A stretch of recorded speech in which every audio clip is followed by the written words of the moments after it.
بسم اللہ الرحمن الرحیم، السلام علیکم، صبح بخیر، خوش آمدید A T V morning with فرا میں۔ اسی دعا اور امید کے ساتھ آپ جہاں کہیں ہیں زندگی مزے، سکون اور خیریت کے ساتھ گزر رہی ہو۔ ہمارے پاس جو ہماری کتاب حکمت و دانائی ہے، جو کتاب فرقان ہے، جو اللہ کا نور ہے، قرآن حکیم، دنیا کے ہر سائنس جو ہے، دنیا کی ہر نالج وہاں پر موجود ہے۔ آج کے لیے جتنی موٹیویشنل بکس آتی ہیں یا سیلف ہیلپ بکس آتی ہیں، بہت سارے لوگوں نے جسے کہنا چاہیے ورلڈ فیمس کتابیں لکھی ہیں، وہ سب وہیں سے ڈرائیوڈ اصول ہیں، جن میں سے ایک اسٹیفن کووی کی بڑی مشہور کتاب ہے جو کہ ہیں 7 principles of highly effective people نا، ان میں سے ایک جو اصول اس نے بتایا وہ یہ ہے begin with and in mind. اب ہماری جو ہمیں جب قرآن حکیم بتاتا ہے تو وہ ہمیں شروع سے ہی بتاتا ہے کہ اس دنیا نے ختم ہونا ہے اور اس کے بعد وہاں پہ فیصلہ ہونا ہے، اور آپ نے جو اعمال کیے ہوں گے اس کے مطابق یا تو آپ ان لوگوں میں سے ہوں گے جو جنتوں میں ہوں گے یا ان لوگوں میں سے ہوں گے جو دوزخ میں ہوں گے۔ تو آج آپ جو بھی کرنے جا رہے ہیں اس اینڈ کو ذہن میں رکھ کر وہ فیصلہ کریں کہ آپ نے کدھر جانا ہے، اور جدھر جانا ہے اسی طرف کا راستہ آپ لیں اور اسی طرف کے لیے کوشش کریں۔ چوائس آپ نے آج کرنی ہے، آپ نے جو کچھ کل پانا ہے۔ یہ ایک اتنا بڑا لیسن جو کہ ہمیں مذہب سے ملتا ہے، ہمارے دین سے ملتا ہے، لیکن اسی کو اگر ہم اپلائی کرنا شروع کریں زندگی کی اور بہت ساری چیزوں کے اوپر، تو آپ دیکھیں ایک لمحے کے لیے آپ امیجن کریں کہ آپ نے وہ سب کچھ پا لیا ہے جو کہ آپ زندگی میں پانا چاہتے تھے، تو کیا فرق پڑا ہے؟ اور اگر آپ نے اس میں سے 50% پایا ہے تو کیا فرق پڑے گا؟ اور اگر اس میں سے 10% پایا ہے تو کیا فرق پڑے گا؟ کیونکہ اگر آپ کو سب کچھ مل گیا ہے لیکن آپ پھر بھی خوش نہیں ہیں، مطمئن نہیں ہیں، آسودہ نہیں ہیں، تو یقینی طور پر آپ کو ان چیزوں کا اتنا فائدہ نہیں ملے گا۔ اگر آپ کو 50% آپ نے اپنی مٹیریل گینز جو ہیں وہ لیے ہیں، لیکن آن ٹاپ آف دیٹ آپ کو فیملی سیٹسفیکشن ہے، آپ کو ایک آسودگی، ایک خوشی، ایک سکون جو ہے میسر ہے، تو وہ جو 50% کمی ہے وہ کمپنسیٹ ہو جائے گی۔ اور اگر آپ نے بہت کم بھی کامیابیاں حاصل کی ہیں لیکن اتنی ہی زیادہ کامیابیاں جو ہیں وہ آپ کی اپنے رشتوں میں، اپنے سماج میں ہیں، تو آپ یقینی طور پر بہت ساری چیزیں جو کہ زندگی گزارنے میں آپ کو لگتا تھا کہ اگر یہ نہیں ہوں گی تو زندگی نہیں گزر سکے گی، آپ کو احساس ہوگا کہ ان کے بغیر بھی بہت اچھی گزر جاتی ہے۔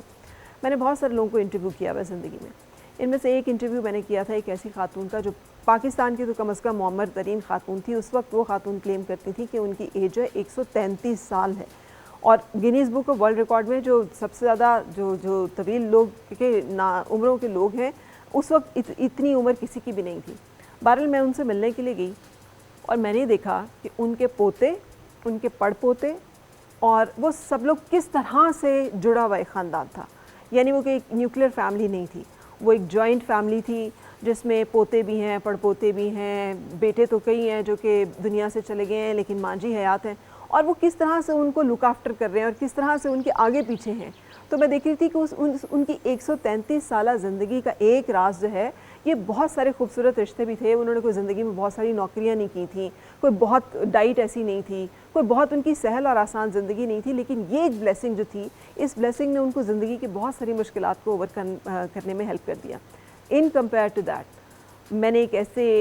بہت ہمارے نامور شخصیت ہیں، نام نہیں میں لوں گی، میں نے ان کا انٹرویو کیا۔ ان کا بہت بڑا سا گھر تھا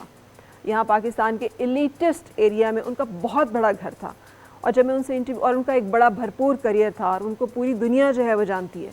لیکن جب میں ان کو ملنے کے لیے اور ان کو انٹرویو کرنے کے لیے گئی، he was all alone with no family member around اور چند سرونٹس۔ تو میں دیکھ سکتی تھی کہ خاموشی کیا ہے اور اداسی کیا ہے، اور یہ جو سرونٹس ہیں جو پیڈ ہیں ان کا کتنا خلوص اور کتنا وہ رویہ ہوگا۔ ساتھ میرے ذہن میں فلیش کر رہی تھی وہ بوڑھی اماں کہ جن کے ارد گرد وسائل نہیں تھے بہت سارے، ان کو روکھی سوکھی جسے ہم کہتے ہیں نا، وہی وہ کھا رہی تھیں، لیکن اس کے باوجود وہ بھی خوش تھیں اور ان کے ارد گرد کے لوگ بھی خوش تھے۔ یہ بہت بڑا گھر تھا، سب کچھ تھا، لیکن اس میں وہ سب کچھ نہیں تھا۔ ہمیں اگر زندگی میں آج ہی یہ احساس ہو جائے نا کہ کل یہ اسٹیج سب پہ آنی ہے، سب نے بوڑھے ہونا ہے، اس دنیا سے جانا ہے، ہم نے اپنے رشتوں کو کیسے بلڈ کرنا ہے۔ ہم اس وقت جب کہ ہم دنیا میں کمزور ہوں گے، ہمیں کوئی بہت بڑا لان نہیں چاہیے واک کرنے کے لیے، ہم سے تو 2 قدم نہیں چلا جائے گا، اپنے بیڈ روم سے واش روم تک جانا جو ہے وہ مشکل ہوا ہوگا، ہو سکتا ہے ہم سے اٹھنا بیٹھنا جو ہے وہ مشکل ہوا ہو۔ تو ہمیں اس وقت کن چیزوں کی ضرورت ہوگی، اور جن چیزوں کی ضرورت ہوگی ان کے لیے آج انویسٹ کریں۔ وہ ایموشنل انویسٹمنٹ ہے، وہ ٹائم انویسٹمنٹ ہے، وہ آج کریں تاکہ ہمارا آنے والا وہ کل جو ہے وہ خوشگوار ہو۔ Let's start today's show with this thought. Break لیں گے اور بریک کے بعد پھر آپ سے ملاقات۔ اور مل کے گنگنائے ہیں گمشدہ جو خوشیاں